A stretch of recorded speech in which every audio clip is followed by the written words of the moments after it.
And there it is. The question is, are we allowed to be happy as Rays fans right now? Oh gosh, I don't know. Welcome to Baseball Biz on Deck. That's Matt Germain.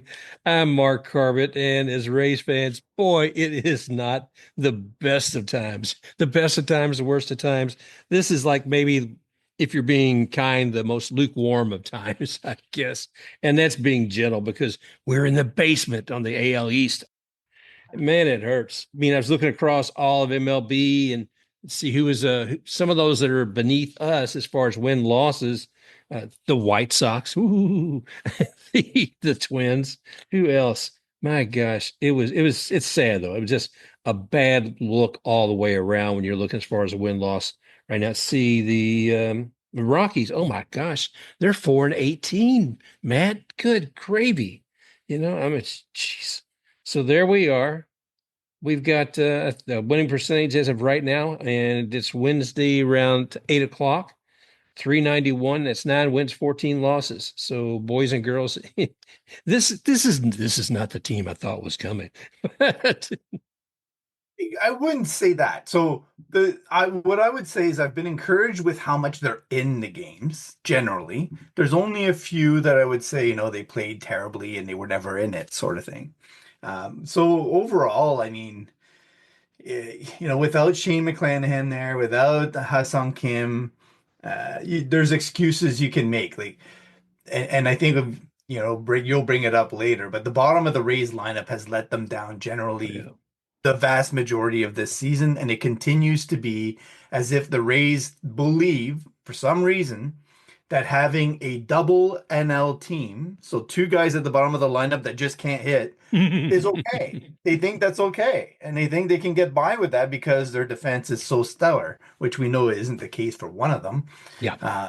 But yeah, we'll go deeper into that. Yeah, yeah. I tell you, well, let's stay out for just a little bit here in the AL East because I did want to talk about that game with the Cincinnati Reds. I love watching Ellie De La Cruz, and in this particular game, he made an impact, but not as much as everybody else. They were Mhm. playing Baltimore, playing the Orioles in Baltimore, and 9 inning game, 24-2. We were talking about a big run differential we had about a week ago, and it ain't nothing compared to this. It's like, oh my gosh. I can only wonder about that. But they wanted to make sure they took care of that weekend and gave something to the Orioles fans.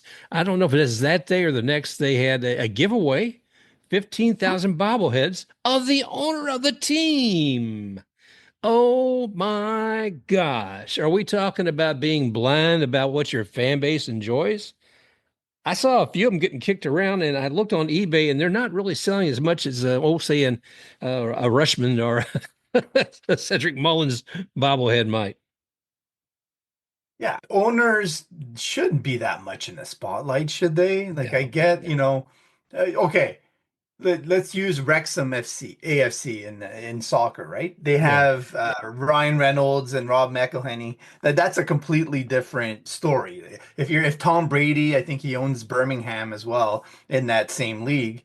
That's a totally different story. They're Hollywood or they're megastars. But if your owner is, Robert Kraft, yeah, you should know who he is. Yeah. But do you need a bobblehead of Robert Kraft? No.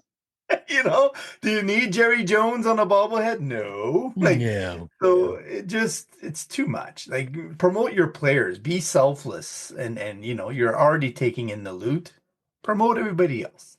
It just shows their detachment, man. I tell you what, it's a shame. I mean, there's things that he's doing right now, spending a little bit more, but not enough's happening there. And that game, that differential, and the sadness, looking at a former Ray, man, seeing Charlie Morton. He's up there, what, 2 1/3 innings. He's got 7 hits, 7 earned runs, 4 walks, 2 strikeouts, and it was not Charlie's day.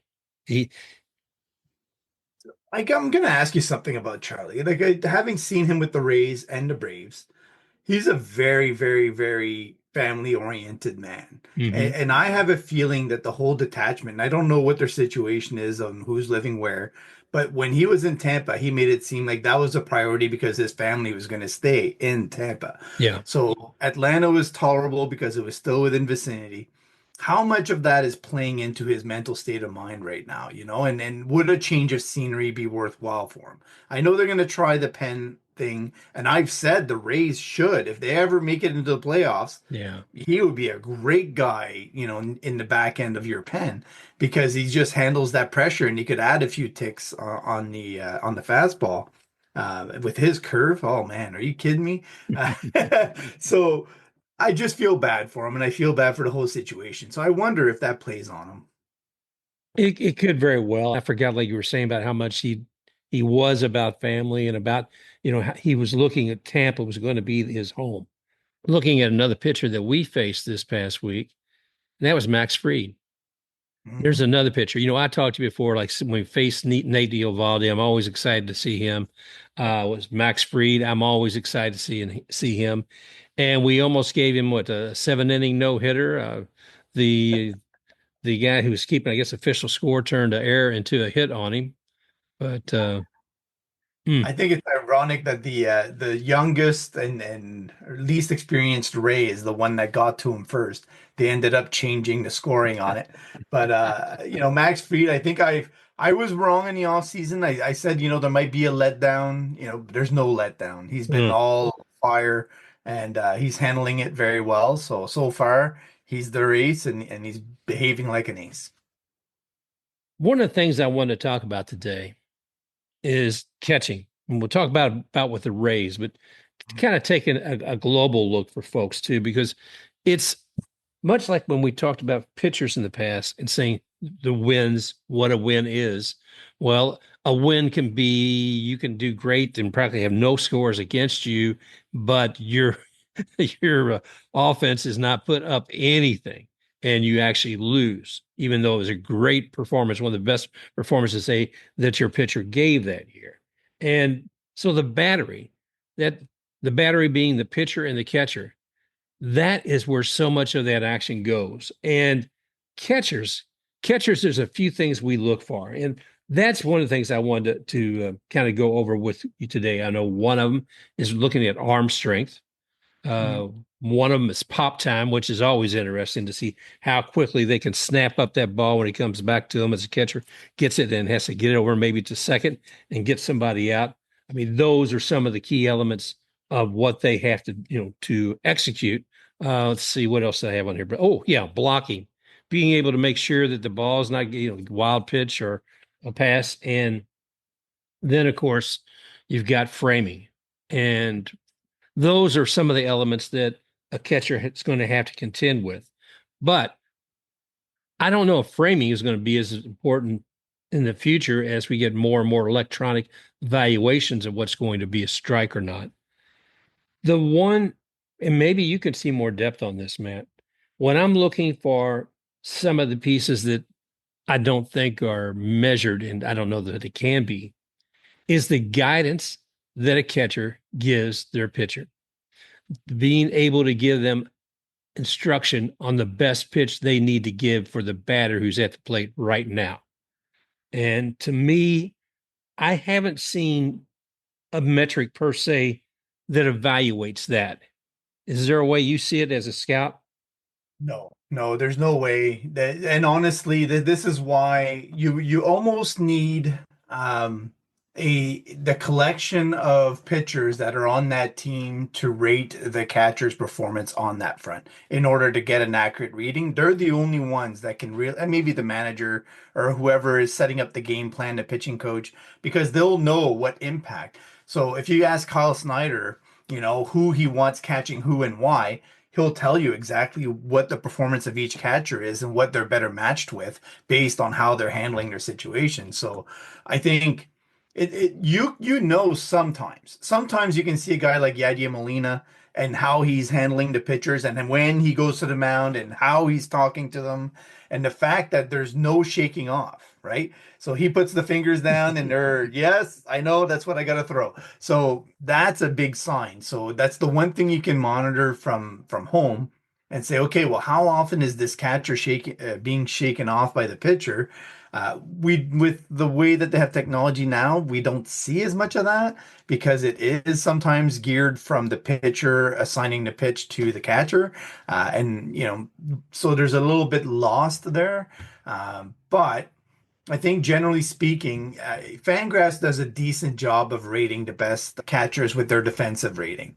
And they include, things like defensive run saved, the framing, the arm, the stolen base factor, the Hmm. blocked, they compile all of that and they come up with a defensive rating. And so when you see guys like Austin Hedges consistently in the top, 5 to 10, Austin Wells, Gabriel Moreno, guys like that, like they're automatics. So when you see their rating reflect that, you're like, yeah, okay, that makes a lot of sense. So that's what I would say is when you're looking at catching statistics, ask yourself when you sit back and look at the ranking and say, does that make sense, or are there outliers that just make this an outlandish statistic that I shouldn't put as much weight on? So that's how I would term it. Yeah, and one of the things I'm always looking forward to is that pop time and seeing, how many times that they've caught somebody stealing. And I know when we had Wilson Ramos, had a Mhm. strong arm, man. Yep. I don't think many people got past him. No, Mike Zunino was probably Yep. just as good. Like Mike Zunino had a cannon, and I think he was underrated for that. That's a guy that the Rays had that handled the staff extremely well. It was heavily invested. And I know Danny Jansen's getting to know the staff. He'll never have a cannon of an arm, but he's a Hmm. great blocker. He's somebody that will actually lead the staff very well. He's well liked. He has a rapport that he builds with pitchers. It just takes time to get to know them, right? And the Rays starters, to be quite honest, have done fairly well. So um, on the pitch calling relationship side of things, the Rays catchers have done okay. I don't think I would call them elite. From what I've seen, the interesting part of it is how much weight do you put on the rest of it? On Oh the yeah. hitting, Yeah. on the blocking, on the caught stealings. I mean, the Rays are basically handing bases to opponents right now. Like there's nobody being caught, nobody even really close to being caught. Yeah. So if you're gonna have that kind of running game go up against you all the time, it puts a lot of pressure on the defense, uh, and the pitchers really to get a lot of double plays and things like that. So I don't know. The Rays catching situation and catching in general in the league, you're right, it's going to change because of that whole, strike calling system that's going to get put in some way, shape, or form. And I think there will be a more emphasis on the bat and the throwing because of that. Well, it's entertaining and exciting to see some great catchers. I know one of mine favorites is Salvador Perez, man. Watching him with the Royals. One, because he's been there. What's he? I think almost like he's probably 34, 35 years old now. And to watch him, one, just to see a big man behind there, is and being able to do what he does and being really, pretty daggone good at the plate too. I don't have his average in front of me, but I've that's something too. I mean, you can have somebody who does a great job behind that plate.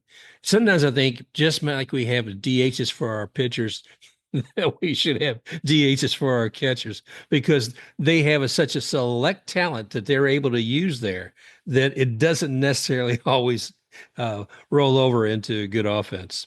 Don't tell Rob Manfred that because he's gonna test the waters with it if you tell him. Oh Lord. Yeah, you never should have sent him that letter about the golden bat. I'm sorry. No, you should never have sent that. Yeah. The Royals have another young catcher called Freddie Furman, and I know I've kind of pondered whether or not the Rays might be able to pry him from the Royals, but he's an up and coming guy that would be a little bit of a boost. Well, not taking anything away from Lord or Jansen. I mean, sounds like Jansen's, still got some time to come up. I was actually a little surprised to see Rortvet was still with us. I thought they would have found somebody else, but no. And so, what does that mean is from our farm system? You seeing anybody in the farm system coming up that might make a difference? So the Rays signed Trace Barrera, and he's a very intriguing guy. Like just the power coming off his back. He's 30 years old. He's not a prospect. He's basically an established guy that's lingered around, and he's been on really good teams. He's been with the Cardinals. He's been with teams that actually develop really good catchers. He just hasn't been exploded yet to the point where he would stay on the staff for that long. In my opinion, he's a clear upgrade over Ben Rortvedt at the plate. I have no idea what his presence behind the plate is like and what his rapport is with pitchers and what his work ethic is on that. But I will say that his bat just looks really intriguing in Hmm. AAA. And he's had some games where it's not just, oh, get it over the fence power. It's pretty significant power. And that's something that the Rays need. I know Ben's shown glimpses of that, last year here and there, but it was very sporadic and nothing consistent, whereas Trace Barrera would provide that consistently, in my opinion. So he's one guy to look at. Logan Driscoll is on the IL right now in AAA. He's a guy I know the Rays really like. There's a chance that they're waiting for him to come back and then they'll call him up, because they were really happy with the way that he was handling the staff last year at the end of the year. And so his bat is also intriguing. And because he's a left-handed bat, he partners well with Danny Jansen. So, maybe they're waiting for that instead. But in my opinion, Ben Rortvedt's days are getting pretty short because of the lackluster offense, which is flatlining, to be Yeah. honest. And it's to the point where the Rays have to start looking at making some moves if they're going to keep up with the other teams in the AL East. Well, we will see, but I am curious to see what happens. I can't speak. I am curious to see what does happen there, man. It looks like there's definitely room for improvement, and I would look forward to seeing Mr. Jansen get a little better and a little bit more acquainted with the team as well. I just want And to add something to that, mhm, if I could, please. because I know not everybody's used to navigating Baseball Savant. But if you go in Baseball Savant and you look at the leaderboard and you go to catcher framing, and then you select the strike rate, okay, and I think that's a very important Yes. aspect of a catcher. How many strikes are they actually getting when they're there? And if you look at that list of pitchers and catchers and their ranking, it'll almost mimic exactly the ranking that you'll see in defensive rating of Fangraphs. So it's very interesting how they mirror each other quite a bit. So if you could take the top 15, more than likely the top 15 are the same on Fangraphs defensive rating. So when you see both Rays catching options ranked 50th and 51st out of Hmm. qualified catchers, you get concerned, right? Because that, to me, that's the point where when I look at some of the woes of the pen, the Rays pen in particular, uh, I think that's where it lies. It lies in the fact that neither of the catchers are doing a great job framing or getting strikes, in which case it's adding pressure on those guys to be perfect and throwing the ball where they probably shouldn't on occasion. And it leads to mistakes being amplified. So that's why I think there needs to be a change. I have faith that Jansen will improve on that. Not so much that Ben can actually get back to the top, like he did last year. So with the bat being what it is, I think that's one way that another resource that you can look at if you're looking for catching depth. Help me out here. There is a metric, and I don't know if it's specific to catching or not. WRC, weighted runs Runs created. created. Yeah. And is that one of the factors that they would be using in evaluating a catcher's strength? No, only they're hitting. So Only they're weighted hitting. runs created, where is the offensive, everything combined, how much impact do they have on the game offensively, Gotcha. essentially. You're Gotcha. so I put out a tweet today, actually, coincidentally. The top two in Major League Baseball when it comes to weighted runs created are Aaron Judge, no surprise. Yep. Everybody would believe that. Second is Jonathan Aranda. Woohoo. At 220. This is part of what I know we're going to talk about this anyway. But why is he not hitting second or third at most, right? Like, why is Brandon Lau still second? I don't understand the concept. I know the history, but Brandon Lau's never been an average hitter. Never, Yeah. ever, ever, ever. He's never belonged in the two hole. So to me, the Rays are making continuous mistakes in how they set up their lineup, and it's frustrating. I get that there's never a perfect formula, to be honest. Every manager must go through 100 different equations when they're setting up the lineup, and there'll always be people that detract. But to me, the hottest hitter that is producing, consistently through the year should be hitting second, you Yeah. know, or first if you want. Like Shohei Ohtani hits first for the Dodgers, right?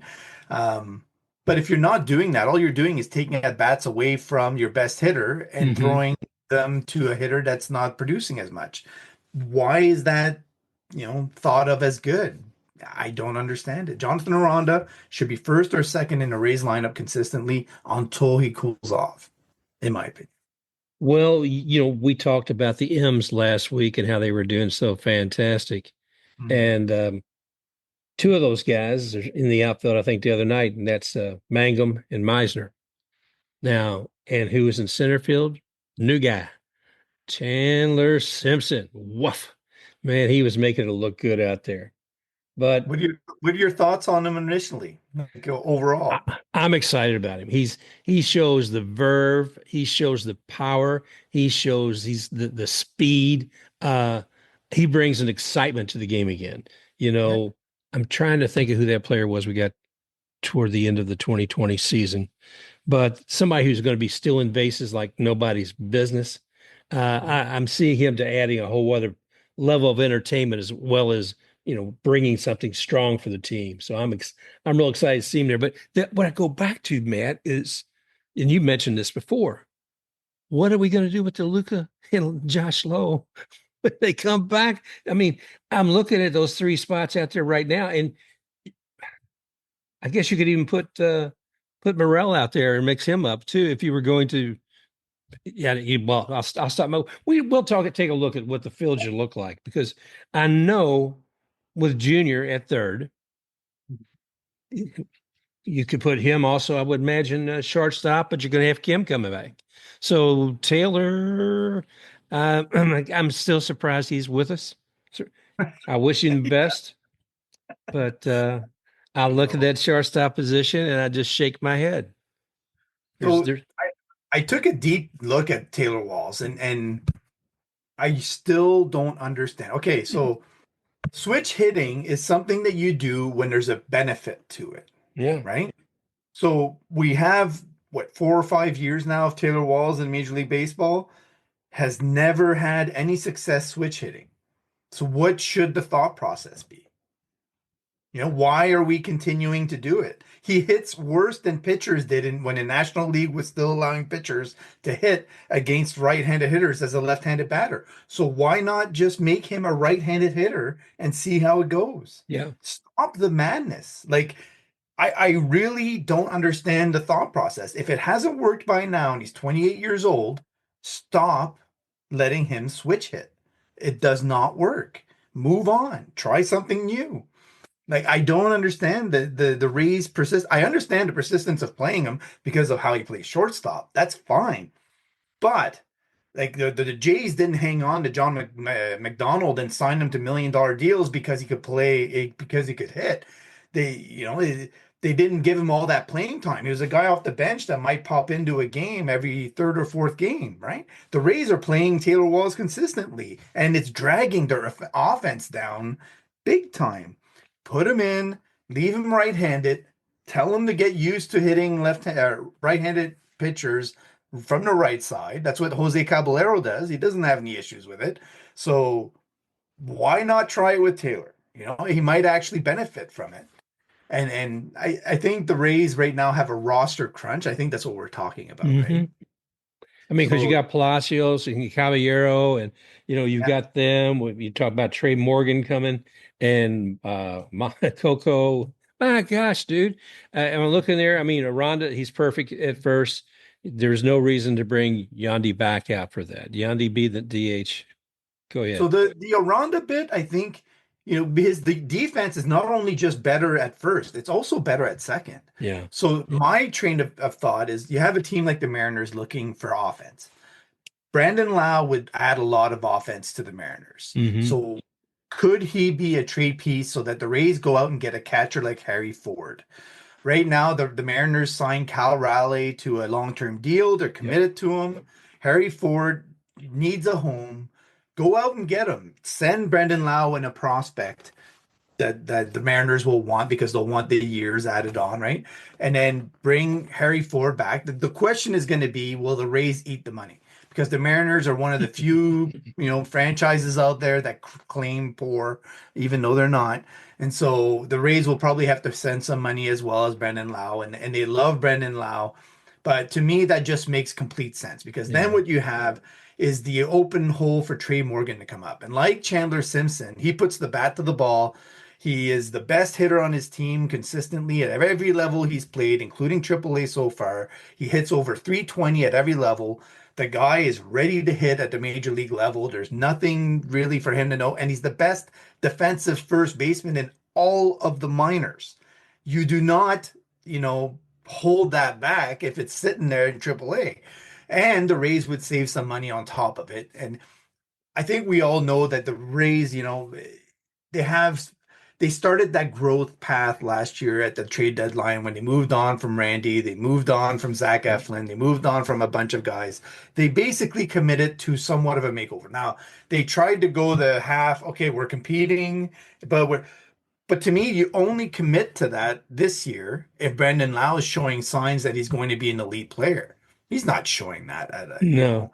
be okay. He's going to give you some power here and there, but he's not a necessity when you have Jonathan Aranda outdoing him double. Yeah.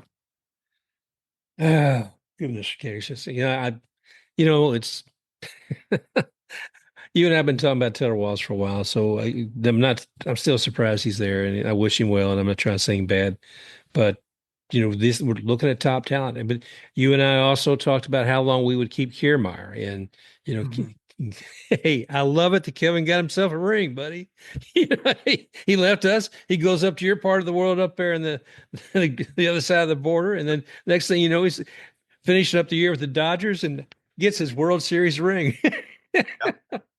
I But don't mind that at all. That's great. and I think Brandon could find something really good. I mean, Longoria found some really good things over the years. I mean, Brandon is probably the closest thing we have to a franchise player, I guess, at the moment.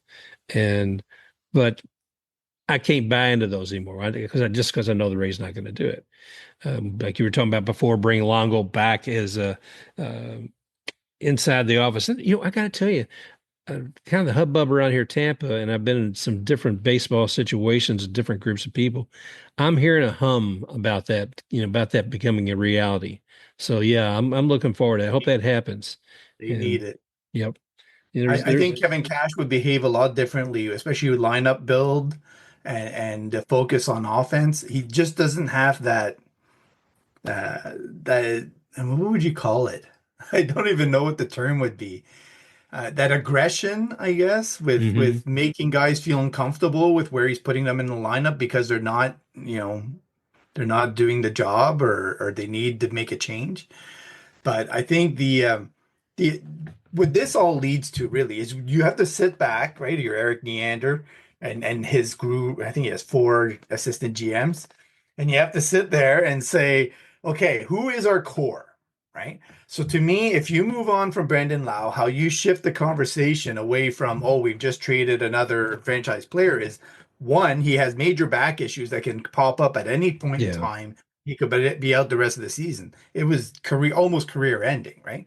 Two, we're sitting in the basement. We have to make a change. Three, we have Jonathan Aranda, who's just tearing the cover off the ball. He needs more playing time. Yeah. We want to stick him in at second. And four, you sign Junior Caminero to a long-term extension. That's the formula. That's the letter of the week. C, Caminero, man, because he is it. Oh gosh, he is it. He's definitely going to be a game changer throughout the entire season. If you look at him, what was it prior to the start of even spring training? I think was he down in Mexico or is it Dominican Republic? He was playing and had that walk off home Yeah. run and that bat flip that goes up to about 40 feet in the air. And he brings energy. We were talking about Simpson a moment ago, but Caminero does the same. And wow. So I want to go through So when you think of the best hitters in Major League Baseball, right, what they have in common is fast bat speed. Hmm. Okay. So you have the seventh best bat speed this year is Aaron Judge, 76.5 miles per hour. Okay. When we're looking at Shohei Ohtani, I know he started a little bit late. He had some issues. 76.8 miles per hour. He's sitting in fifth. Sitting at number four is Jordan Alvarez, Mm. 76.8 miles per hour. Okay. Who's at the top of the list? Junior Caminero at 78.7. I'm Yes. telling you, Mark, it might not be this year, it might not be next year, but at some point that kid is going to explode when he gets his mature, outlook on how a plate appearance should be. And it's just going to be insanely expensive to sign him at that point. So the Rays have to get ahead of the curve, use some of the money that they save from trading guys like Yandy Diaz and Brandon Lau, and just move on. Like bring up Trey Morgan, bring up younger guys that you can actually build around. Yeah. Start getting that core to learn and build together. And you'll be fine. You have Danny Jansen there who can guide and be like the more veteran voice. You have Ha-Seong Kim that's going to come in and also have a presence that has, a lot of experience. So even if you trade Yandy Diaz, which I think, the Reds are intriguing. The Reds, lost Joey Votto. They never really replaced them very well. I think Terry Francona wants a new leadoff hitter. They need a little bit of offense from first base. That's an option. If you send Brandon Lau then to the Mariners, you bring in some guys like Harry Ford who can pop right into your catching position, learn from Jansen. Boom. Now you've got that kind of, future 6, 7 years of a group that you can have building together. And you still have Dominic Keegan down in AAA. You have Logan Driscoll down in AAA. You have the outstanding outfield core that's coming up behind them. Like really impressive, the guys that they have at every level that'll be popping into the outfield and putting pressure on the guys that are there right now. So I think I know it's early. Like big moves like that don't generally happen often in April and May. But with the Rays' current situation, like I would say if they don't have more than a 4-6 record over the next 10, Yeah. I would definitely start looking at that if I'm the Rays. And their Yeah. schedule is tough, Mark. Look at the Rays schedule right now. Like I don't know who made this schedule, and I don't know why it seems to me like every time they turn around, they're going to be playing somebody that you expect to be contending. But it's kind of baffling how tough their schedule is. We'll see how they play it out. I mean, they've had, was it like the 13 game homestand, and now they're out and on the other side of the continent, and we'll see how that continues. But geez, Manise, I just don't know, man. The flexibility that the Rays do have because of all of that talent that's coming up in the farm system, and I do like your idea on the ability of doing some trades. I mean, yes, I think Diaz and I think Brandon both could be people that move on. We've got youth, we've got strength with other players there, and so yeah, you hate to say goodbye to anybody, but uh, I could see that's something we need to do. The other guy I want to mention just quickly is Curtis Mead, and I have no idea what to do with Curtis Mead. I really don't. I'm at a loss. I thought this spring he had shown, glimpses of something that could be, and I don't know if he's frustrated because it didn't click right away when the season started, but he just looks completely lost and sometimes you need just that one spark to get yourself going. So I just don't know how many chances he's going to get before the Rays actually calling someone else to pop in there. Well, let's hope he can bring it together just because yeah, I know he seemed like he had a lot of spirit early on, and we all had a lot of hope for Curtis and seeing that young Australian come, well, not so young, I guess anymore, but from my perspective, everybody's young. And I didn't realize I'm actually older than Francona. So Terry Francona. Really? Yeah, he retired and came back. So, I've been kind of doing the same. Anyway, oh, brother. Well, that's the bulk of what I had on my list to talk about today. You got any goodies? I mean, are there any other sports or anything going on in the world? watching the playoffs for hockey, and my team's the Habs, so it's been a while since they've been in the playoffs, and they have a really young team. They weren't, I think at some point in January, they were given a 2% chance of making the playoffs. And then they actually, did well enough that they got in. They brought in a Russian guy called Demidov, who's just a little, well, I would say a little, very raw. I think it's his fourth game tonight that he's playing, and it's the second that's playoffs. So it gives you an idea. It's sort of like how the Rays brought in Shane McClanahan right into the playoffs, right? Yep. Um, so yeah, it's fun to watch them in the playoffs because it's always a different atmosphere, but they're learning. They're learning, what you can and can't do, how physical it gets in the playoffs because everything becomes a game of possession and finishing your hits and getting that extra little elbow rub under the chin and slash across the back of the knee and all the little chippy stuff that happens. So it's great to see them and the passion that Montreal has for hockey definitely comes out even more in the playoffs. So I'm curious to see how they'll react at home. Right now, I think they're losing 2-1 to the Capitals tonight. They lost the last game in overtime, but they were down 2-0. They ended up coming back and tying it, and which for them is a huge feat considering how tentative they looked in the first half. Wow. But yeah, hockey is great for playoffs, man. Like that's one sport that when you get in the playoffs, it's intense the whole way through. And to be honest, like they hand out the Stanley Cup at the end of well, sometime in June, usually first week of June, maybe second, depending on scheduling. And then the guys have to start their training camps in August. So that off season is extremely short for teams that win the Stanley Cup. So that's why you rarely see any repeats because the teams usually burnt out and their legs just failed them the next season at some point after Christmas. So yeah, it's fun. It's fun to watch, and I love the trophy. Like the Yeah. Stanley Cup has everybody's name on it that's won the Stanley Cup. So what I would ask is, at what point do they stop adding tiers? Because they're not going to be able to carry that thing on the outside. Crazy. So at some point, they're going to have to say, okay, this is it. This is the last level. This is the last team that wins it. There'll be a huge celebration, and they'll have the Stanley Cup too, I guess. Oh my gosh. Oh man, that I love hockey. I'm not the biggest follower of it, but you can't live in Tampa without be a fan of the Lightning and follow that team. And I got to tell you, when they won the cup and the celebrations that went with that, and the parade on the water, and tossing the Stanley Cup from one boat to another. Oh gosh, sacrilege! But Well, that luckily, was football. That was Tom Brady, wasn't oh, it? you're right. You're right. Jeez, Yeah. Manise. So They all you're blend. lucky. Like you've seen the Buccaneers win it. You've seen the Lightning win it all. So the Rays are the last ones. I don't know if the Rowdies have ever won a championship. I don't know. I don't anyway. I should pay a little more attention, but let's face it, I'm just sunk into baseball, brother. Um, I want to thank the folks at Tampa Baseball Museum. They had a nice event the other night with Joe Madden there and Rick Vaughn, and both signing books. It's a lot of fun. And Larry Rothschild was there too. So yeah, that's cool. So that's cool. Try to get. Tell me a little story out of that group. Like what was the cigars being handed out or the wine? Was there any Joe Madden speeches on wine? I'm gonna have to get more from that because I actually had to leave early. Okay. But yeah, there was a lot of fun. I've seen a lot of photos, but yeah, I'm gonna try to get Joe and certainly Larry on the show as well. But we'll see how that comes together.